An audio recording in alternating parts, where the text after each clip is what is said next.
I want to do last video for the year, I guess. In Dragon Ball, I did this type of video a couple of times where I was like, oh, I'm worried about this for future fighting games. I'm worried about these things for future fighting games and things like that. I do not want to play that game.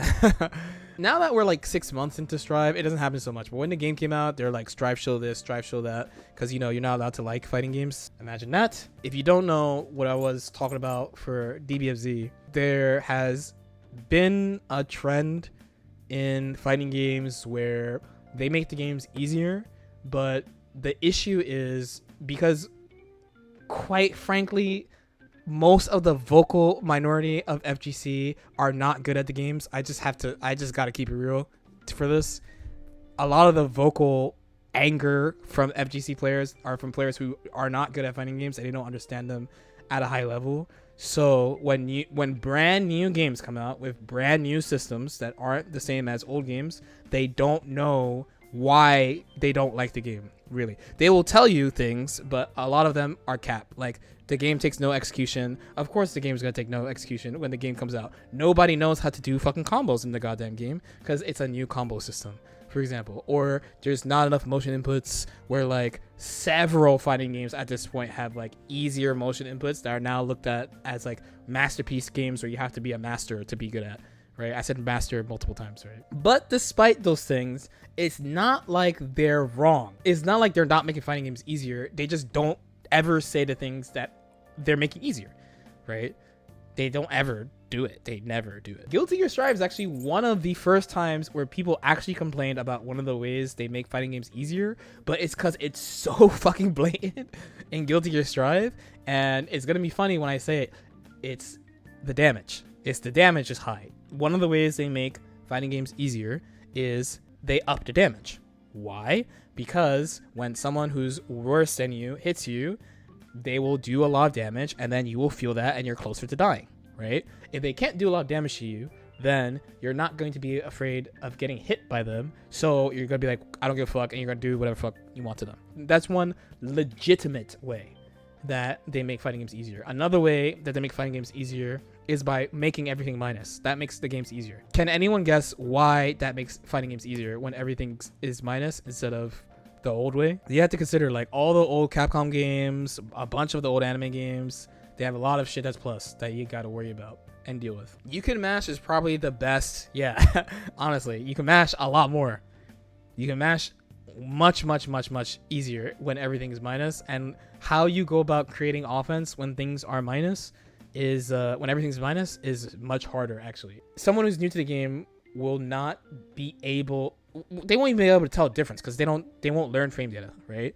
If you're somebody who studies frame data, like for me, for example, one of the ways that I use to build tactics and strategies is I look at frame data and I compare between characters. I'm like, this is what I should do in this situation because I have this much advantage and they have this much disadvantage and things like that, right? In a game where everything's minus, that's really fucking hard to do because everything's fucking minus. So you start turning into things, well, yeah, I'm minus 10, but I'm 3 character lengths away, so they can't punish me. You do have to do like that type of shit, and you have to accept it. It's kind of hard. I made a video about that before. Another way they make fighting games easier is that they make anti-airs worse. Can you guess why they do that? Why does making anti-airs worse make fighting games easier? So I could jump a lot, smiley face. People like jumping. Think about Street Fighter, right? The first lesson you learn in Street Fighter, I remember the first time I played SF4, the first thing I was told is don't fucking jump ever. And I was like, all right.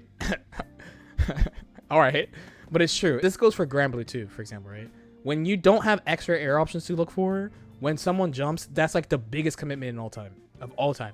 In anime, we have like double jumps, floats, IAD, like Chip can jump 3 times, you can stall in the air. You have all these things to fuck with people when you jump, but in some games you don't have that. One game that I played, Persona 4 Ultimax, they nerfed almost every single anti-air in the game except for Naruto.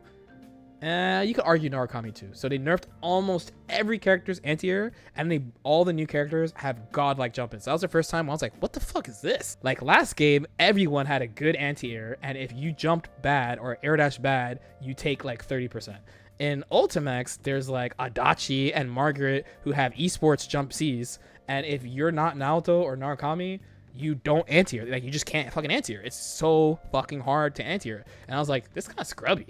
I'm like, it's kind of scrubby. Like, what the fuck is this? And then they kept doing it, right? So those are things that I'm like worried about for new games. I've talked about all these things before. But at the same time, I do have hope for new fighting games. And it's primarily because of these two games right here. By the way, this is not a fighting game. I usually, when I talk about like fighting games in general, I usually am pretty like, I'm not saying doomer, but I'm just like, you know, it's kind of like annoying that they keep doing this. It's like kind of obnoxious they keep doing this. If I had to revisit the minus frames thing, when I made that video on plus frames and minus frames, a lot of the comments, and of course it was all from people who are newer, and I'm not going to fault them for thinking like this because it's true. They like that the minus way easier because they say there's more mind games.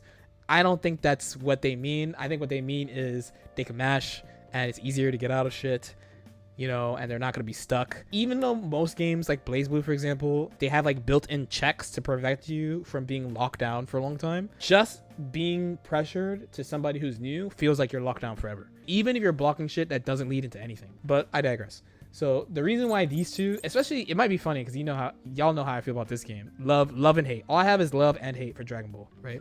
Both at the same time. Good things and bad things.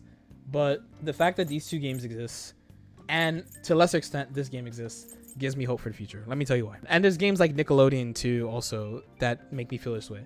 Generally, at a super high macro top level, only going to be two types of fighting games ever. Legacy games, so like Guilty Gear, Smash, Street Fighter, Prey for Marvel, you know, there's going to be like MK, Tekken, like long running fighting game franchises that have a good history, that are original IPs generally. And then there's going to be licensed games, so games based on shit. So Granblue Versus is based off Granblue Fantasy. It's one of the biggest fucking cell phone games. Dragon Ball FighterZ, if you don't know what this game's fucking from, you might want to use Google. Even Injustice is based off a previous IP, you know, DC IP.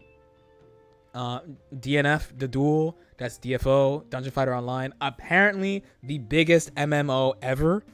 Apparently that's what that's from. I mean, honestly, Smash is a licensed game, by the way. I think in the future, that's it. Like, that's all that's going to be coming out. I think it's going to be extremely uncommon for actual brand new fighting game IPs to come out. So take like a BlazBlue, for example. So I played BlazBlue in 2009. In 2009, Street Fighter 4 also came out. And Street Fighter 4, of course, is relying on the legacy of Street Fighter 2. The whole point is that it's supposed to be like SF2. Now, everyone hopped on Street Fighter 4 and tournaments.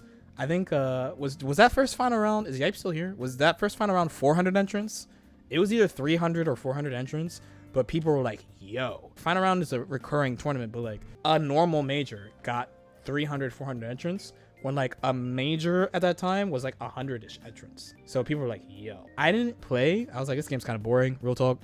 But BlazBlue came out, and I was like, oh, look at fucking BlazBlue. Like, this game looks like an anime. The music is really cool. Like, yeah, we gotta wait 6 months like Street Fighter 4, but if I play this game in the arcade, because there was an arcade near my college that had it, if I get ready, then when this game comes out, this game's gonna be popping too. I can just play this game. Bad news for past LK. The game came out, the top tier was fucking stupid. You can watch videos on that. And then what happened? Because it's not based off anything, people are like, who the fuck is this black shy guy piece of shit that fucking turns invisible and mashes the C button and D button and kills me? And they stopped playing the game. They stopped playing the game because it wasn't based off anything. It's just a random fucking anime game where a kid with a hat and a robot fucks you. It's not fun when it's not Batman doing it. Real talk. Real fucking talk. And I was like, why don't people play BlazBlue? They came out with an update. I'm like, all right, all the broken shit is gone. New fucking game. Then people were getting hit by jabs and taking 35% and getting put in the corner and set played. And they stopped playing the game because fucking Bugs Bunny's not into shit.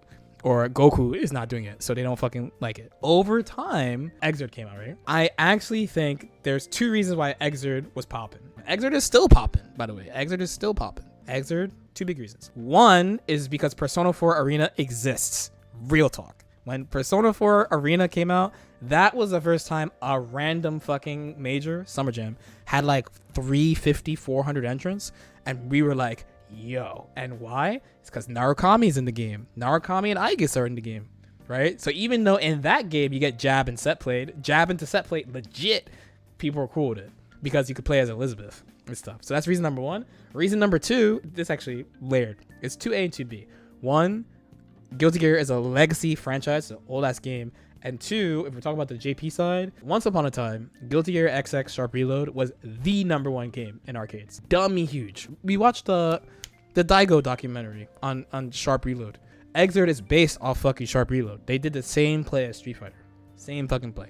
Around here, around Exert time, I was like, man, like basically, like if they took this, because I thought the same thing as BlazBlue. I'm like, this game looks like a fucking anime. Like, why don't they just make an anime game with something that matters instead of Guilty Gear? And then they made this. And I was like, oh, they could just do this. They could just do this forever. So I think despite how the genre, because the genre is going to change no matter what. The genre is going to change no matter what. The main reason why I don't really think we'll ever have a time like the cap. By the way, they call it the Dark Ages, but there were anime games and 3D games coming out. Don't get it twisted. When they call it the Dark Ages, what they mean is the Capcom Dark Ages, where Capcom didn't want to make fighting games anymore. There were plenty of anime games coming out, and there were plenty of 3D games coming out. Not a fighting game, by the way, but there were games coming out. They didn't make a Street Fighter, and they didn't make a Marvel. So they were like, oh no. The reason why I don't think there'll be a time like that again is mostly because either a company will just rely on the same, like MK12. We all know Mortal Kombat 12 is coming, but let's keep it real. It would be more shocking for them to dead Mortal Kombat for like 5 years, 5 to 10 years, than it would be for them to be like, we have a trailer incoming for you. Mortal Kombat 10. Of course it's coming. Every time Mortal Kombat comes out, that shit prints money. Everybody plays Mortal Kombat, bro. Everyone fucking plays Mortal Kombat. I went to a party and I said, I play fighting games, I'm good at them. And the dude said, see me in Mortal Kombat, and I shit my pants. I'm like, fuck, I have no idea how to play this shit, bro. So they're going to either go with that, or they're going to do something with IP. If you want to use another example, the one that, you know, we haven't talked about it for like a month, but it is coming. It's like the Attack on Titan of fighting games, right? Project L, the League of Legends fighting game. In the scope of all of League, probably doesn't matter that much, that game, right? I remember when, you know, the announcement came out, and I got a comment on YouTube of just like, the dude was like, yeah, people play League, don't give a fuck about this game. Why are people going crazy? And I was like, let me find out. And, you know, I kind of got a mixed answer of, the dude is kind of right, but he's kind of not right. So basically, the answer is in the middle. Like, some people care, some people don't. But League is also way bigger than most of the fighting games. I mean, basically all the fighting games we play. All the fighting games we play. So even a percentage of that is a big deal for fighting games. And a lot of that is going to be carried by the fact that it is a League game. It's a game based on League. All we're going to see is either this or this forever. And honestly, I'm down for it, bro. My last Nostradamus prediction for fighting games, it's kind of happened, but it hasn't totally happened yet. I think one day that anime is just runs the FGC period. Right now we got a good piece of the pie, but one day it's just gotta be it's just gonna be anime and RS for 2D fighters as like the main ones. Anime is gonna run this shit, bro. Why? Because shonen anime is too much. When I said it in like 2015, it was a hot take, but it's not really a hot take anymore. Just circling back, a lot of times when I talk about fighting games in general, it's usually from like a doomer perspective. I love this genre, like truly. I don't know if it comes across, but I really like this genre a lot. It's why I'm motivated to keep playing. It's why I get sad when I lose. It's not just like I'm sad, bro. Like I feel it. You know what I mean? This is my favorite genre of game to play. I think fighting games are fucking amazing and they're super engaging, and you can get a lot from them that will help you in your life if you accept responsibility for what you do when you play them. But a lot of the videos I make about fighting games in general are like doomer stuff of like the games are getting scrubbier. I'm just gonna say scrubbier. Like the knockdown in this game is cap. Let's just keep it a bug. Knockdown is cap, tag is cap. There's a lot of cap shit in Dragon Ball, but there's a lot of good stuff in Dragon Ball too. And a lot of people got to join the fighting game community because of this game. So despite what I don't like about it, and despite what I don't like about new games, I am still happy that they're still trucking. They're still trying to do new shit in the genre. And there's a lot more anime games to play.